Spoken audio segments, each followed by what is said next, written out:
Fox News segment went kind of sexist during a discussion of President Biden's plan to expand childcare. Take a look. But critics argue the plan would cause costs to explode with very little benefit.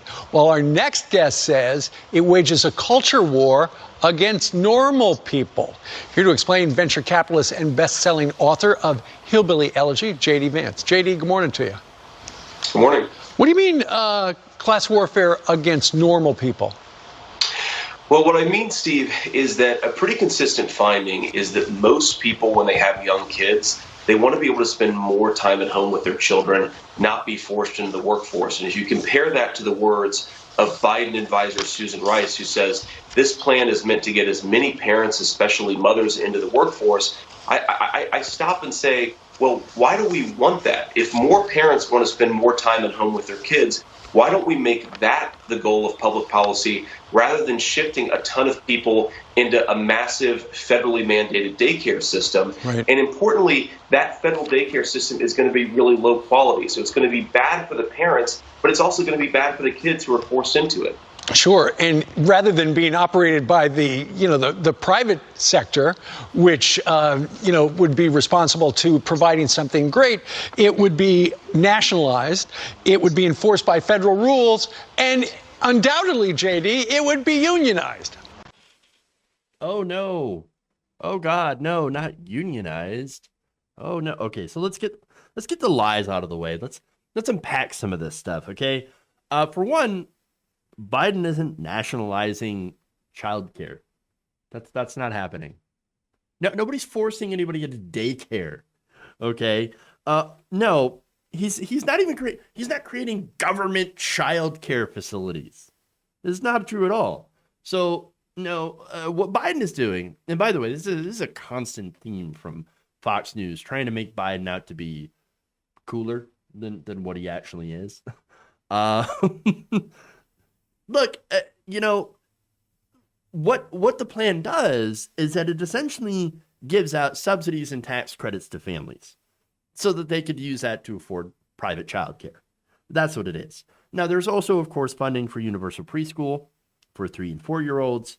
They're also going to incentivize employers to build child care centers in their workplace. So not only can you go to work, you can bring your child to work, apparently.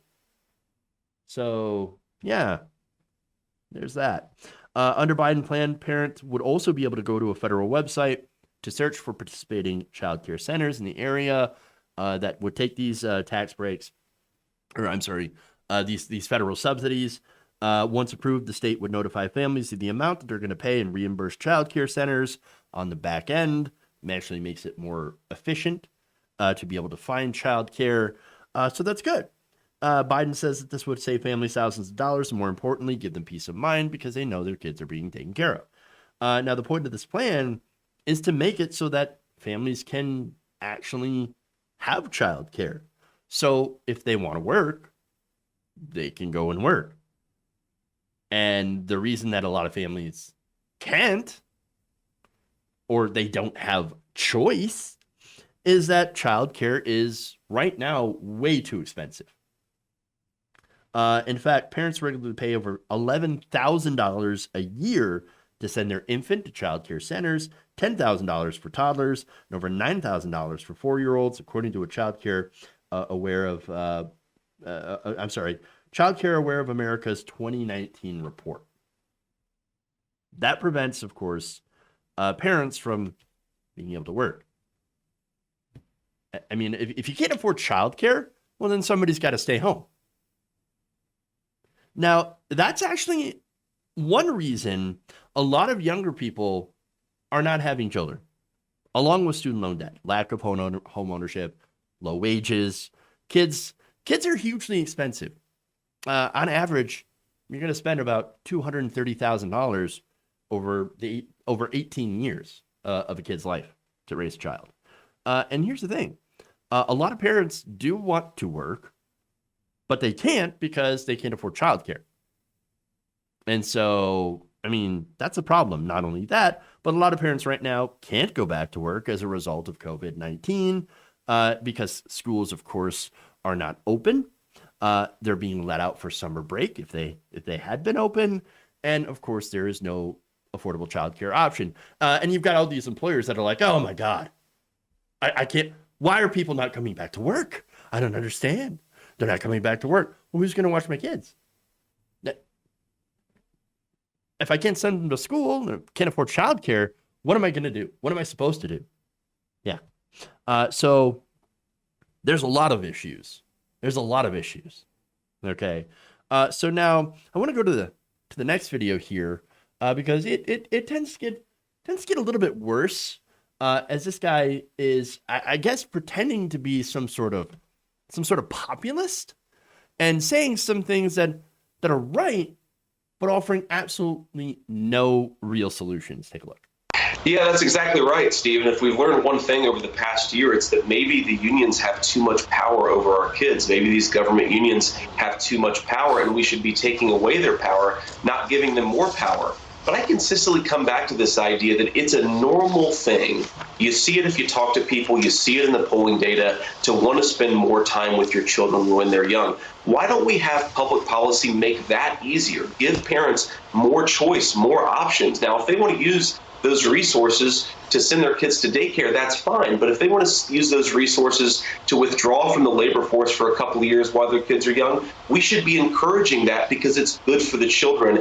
And it's just a really weird thing that so many of our ruling class are focused on forcing parents into the workforce away from their kids as opposed to giving those parents more choice. I love how he opens up with, it's the government unions. We should reduce the power of working people. What do you think unions are? Unions are working people that have banded together to demand things like childcare, higher wages, more benefits, healthcare. Yeah, okay. No, ridiculous. This guy's considered a right-wing populist? Is that who this guy is? So now, he does say that most people do want to spend time with their kids, especially if they're little. Totally true. Yeah, of course. The problem is they can't. They can't afford to. There's no paid federal family leave. There's no mandatory family paid leave. Okay? That's what progressives are trying to fix. That's what we want to fix. Not only that, but here's the irony, right? The contradiction. Conservatives right now are stripping out unemployment benefits and trying to push people back into the workforce without doing anything about childcare, without wage increases, without increased benefits. And then again, they're whining, why can't we find people to come back to work? I don't understand. And then this guy comes around and he says, I can't believe the libs want to send people back to work. What elitists? Well, now, how come? Wait, how could you say that? You can't have it both ways. Okay? That is a contradiction. Now, here's the thing. I agree that if you want to be able to spend time with your kids, if you want to stay home, you should be able to. And you should have a living wage so that you can afford to do that. That's why I support the living wage. Okay? So that parents can afford to make choices. Medicare for all, so that if a parent decides they want to stay home, well, since their insurance will not be tied to their job, they can afford to stay home and have health care. Yes, I know. And for those who do make a choice to work, because not everybody wants to stay home. Not every woman wants to have children or, stay home and raise children. Some women do want to have children and also have their careers. We should be able to allow everyone to be able to have their own choice. But it seems like what a lot of these conservatives want is their cake and eat it too. And by the way, to have their, women stay home barefoot and pregnant. And it's essentially all they want to do. And so it seems pretty ridiculous that on the one hand, you're saying, oh, we want women to stay home and raise the kids and pro-family. But then you back absolutely no pro-family legislation, keeping wages low, keeping healthcare tied to the jobs, making sure that student loan debt is crushing anybody's ability to be able to start a family, buy a home. Ridiculous. This guy, come on. And by the way, it ain't the left who was so focused on market success. No, that's you, dude. That's you.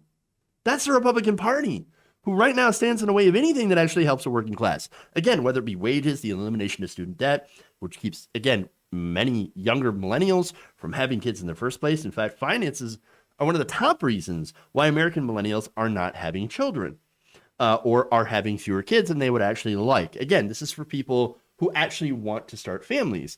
And there are people that want to start families. There are people that don't want to start families. And again, it's 100% your choice, your body. You can do whatever the hell you want.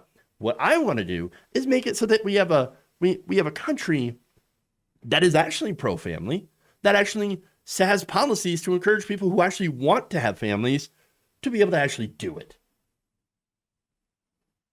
That's not conservative America, okay? So now let me give you some data here. This is according to Business Insider Shanna Leibowitz, who cited a survey by the New York Times. Survey polled 1,858 men and women ages 20 to 45. 64% said childcare is too expensive. 44% they can't afford to have more children. 43% said they waited to have kids because of financial instability. So the problem here is money and people not having enough of it, which is why right now the situation is two parents have to work in order to make ends meet, which means they either need childcare or higher wages, or both, really. We should have both. And the Republican Party is against both. That's what normal people are going through. You don't speak for normal people, dude. You're a fake populist. You're a fraud. You're not a regular person. You're an out-of-touch venture capitalist. You're as elite as they come. Fuck off. You want to help families, pay them more, and stop lying. If you enjoyed this video, please give us a like and share with your friends. You can subscribe and help out the channel by becoming a patron. It's patreon.com/Jeff Waldorf, or you can become a channel member as well by hitting the join button below.